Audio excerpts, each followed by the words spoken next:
80 लाखांचा आकडा फक्त ई-केवायसीचा नाही, इन्कम टॅक्स ते आरटीओच्या डेटाचा दाखला देत आदिती तटकर यांचं स्पष्टीकरण.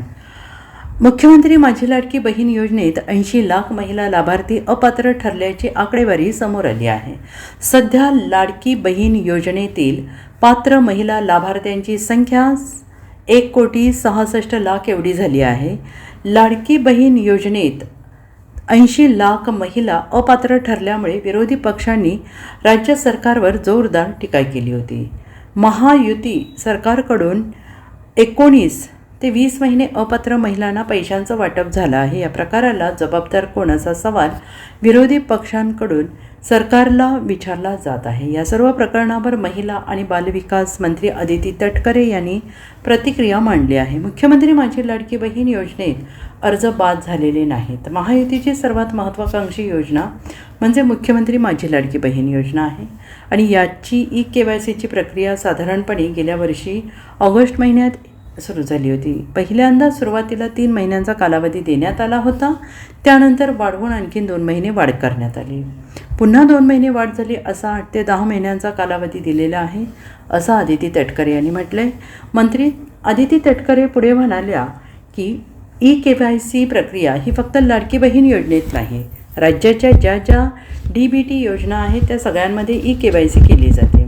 80 लाखांचा आकडा आहे तो ई-केवायसीचा नाही. यात ई-केवायसी केलेली नसेल त्या महिला असतील. गेल्या 10-10.5 महिन्यापासून आम्ही IT विभागाकडून डेटा मागवला होता. ज्यांचं उत्पन्न 2.5 लाखांपेक्षा अधिक आहे त्यांची माहिती मागवली. त्याला साधारणपणे 10 ते 11 महिन्यांचा कालावधी गेला. त्या 11.5 ते 12 लाख महिलांचा 80 लाखात समावेश आहे. 4.5 ते 5 लाख महिला आहेत ज्यांचं वय 65 वर्षांपेक्षा जास्त आहे असंही आदिती तटकरे यांनी म्हटलं आहे. योजनेमध्ये काही अर्ज जे आहेत ते बाद झालेले पाहायला मिळतात. जवळपास अशी 85 अर्ज बाद झालेले नाही आहेत. खरं तर महायुतीची एक सर्वात महत्त्वाकांक्षी योजना म्हणजे मुख्यमंत्री माझी लाडकी बहीण योजना आहे. याची ई-केवायसीची प्रक्रिया ही साधारणपणे गेल्या वर्षी ऑगस्ट महिन्यामध्ये सुरू झाली होती आणि त्याला पहिल्या सुरुवातीच्या ह्याच्यामध्ये जवळपास 3 महिन्याचा कालावधी देण्यात आला होता. मग वाढवून आणखीन 2 महिने दिला, आणखीन 2 महिने त्याच्यामध्ये वाढ झाली आणि असा 8-10 महिन्यांचा कालावधी हा ई-केवायसीसाठी दिला होता. आणि ही ई-केवायसी प्रक्रिया ही फक्त ह्या लाडकी बहीण योजनेमध्ये नाही आहे, तर ज्या राज्याच्या डायरेक्ट बँक ट्रान्सफरच्या योजना आहेत म्हणजे DBTच्या योजना आहेत ह्या सगळ्यांमध्ये ई-केवायसी प्रक्रिया केली जात असते. आणि हा जो 80 लाखाचा आकडा आहे हा फक्त ई-केवायसीचा नाही.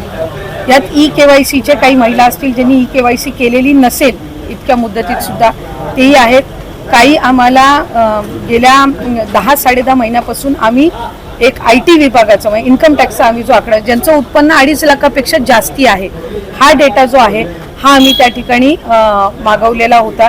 त्याला साधारणपणे 10-11 महिन्याचा कालावधी गेला. तर त्या जवळपास एक 11-11.5-12 लाख हा तो डेटा याच्यामध्ये 80 लाखामध्ये समावेश आहे.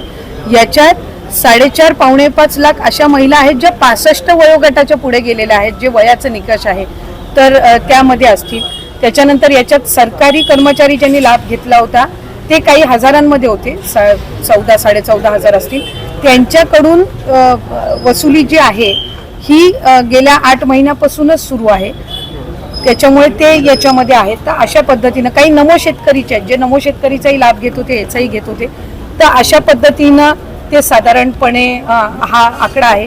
याच्यात सुद्धा काही आमच्याकडे ज्या लाभार्थी महिला आहेत यांनी विनंती केलेली आहे की त्यांनी ई-केवायसी करून सुद्धा त्यांना लाभ हा बंद झालेला आहे. आम्ही त्याची फेर तपासणी करत आहोत जेणेकरून कुठलीही महिला जिने ई-केवायसी केलेली असेल ती लाभापासून वंचित राहता कामा नये. त्याच्यामुळे राज्याचे मुख्यमंत्री देवेंद्र फडणवीस साहेब, एकनाथजी शिंदे साहेब, आदरणीय सुनेत्रा काकी असतील, मंत्रिमंडळ असेल यांच्या याच्याने आपण ती ज्यांनी ई-केवायसी केलेली आहे पण त्यांचा कदाचित काही कारणास्तव टेक्निकल अडचणीमुळे लाभ बंद झाला असेल ती आम्ही करतोय. काही अशा आहेत ज्यांनी संजय गांधी निराधार योजना आणि लाडकी बहीण योजना ह्या दोन्हीमधून जे लाभ घेत होते ते छाननीमध्ये कट झालेले आहेत. पण त्यांना दोन्हीपैकी एका योजनेचा कंपल्सरी लाभ हा आपण देणारच आहोत. त्याच्यामुळे जे अशा बाय डिफॉल्ट दोन्हीकडे लाभ घेत होते आणि दोन्हीकडनं त्यांची नावं कट झालेली आहेत त्यांना दोन्हीपैकी एका योजनेमध्येच तरी 100% त्याचा शासकीय ह्या योजनांचा लाभ हा मिळणार आहे. काही RTOच्या संदर्भामध्ये तक्रारी केलेल्या आहेत. यातल्या 80 लाखामधल्या जवळपास 3-3.25 लाख हे RTOचे आहेत, ज्यांचे वाहनं आहेत पण ते लाभ घेत होते. हा एक 6-8 महिन्यापासून डेटा मिळालेला आहे, असा कन्सॉलिडेट करून आहे. पण त्यातलेही काही लाभार्थ्यांनी म्हटले की आमच्या नावाने म्हणजे निवेदनं आलेली आहेत की आमच्या नावाने कुठलंही वाहन नाही आहे, तर त्याची फेरतपासणी होईल. तर त्या पद्धतीनं आहे. आणि साधारणपणे ज्यांनी EKYC चुकवलेली होती त्यांना 30 एप्रिलपर्यंतची मुदत ही देण्यात आलेली होती दुरुस्ती करण्याची. त्यामुळे असं आहे. आणि अजूनसुद्धा फेब्रुवारी-मार्च महिन्याचा लाभ हा आम्ही गेल्या आठवड्यापासून वितरित करायला सुरुवात केली आहे. त्यामुळे हा आकडा किती असेल म्हणजे वितरित केल्यानंतर हा 7-8 दिवसाच्या कालावधीमध्ये लक्षात येईल. Bureau report SBN Marathi, Ratnagiri.